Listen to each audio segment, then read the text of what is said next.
বন্ধুরা, দেখতে দেখতে মহালয়ের সকালও কেটে গেল, ব্রেকফাস্টও হয়ে গেল, রান্নাও প্রায় হয়ে এসছে।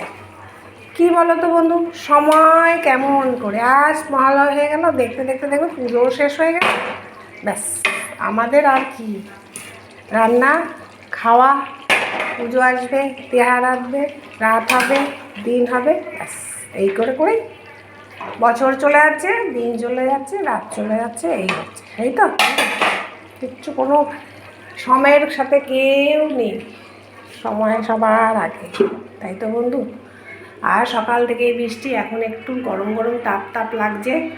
রান্নাবান্না হয়ে এসছে বন্ধু, ভাতটা তো কমপ্লিট, সবজি একটা হয়েছে, এটা হবে বেলা 11টা বাজে, তাহলে বন্ধু মোটামুটি কমপ্লিটই, তাই তো। না না বন্ধু, না কমপ্লিট হয়নি, ভুল বলেছি। আর একটা আইটেম আছে, চালটা আছে, এটা কারা কারা পছন্দ করে, এটা চাটনি হবে। সেটা আবার হবে কি দিয়ে জানো, রসগোল্লার শিরা দিয়ে হবে চাটনিটা। তোমরা কারা কারা পছন্দ করো? আমি তো খাই, আমি কিচ্ছু নষ্ট করি না বন্ধু, একটু আইটেম হলো আমি সেটাকে ঠিক যত্ন করে রেখে ওটা কাজে লাগিয়ে দিই।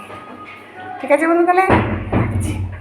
তোমরা জানাবে কারা কারা পছন্দ করে চাটনিটা আমার মতন। রাখছি বন্ধু।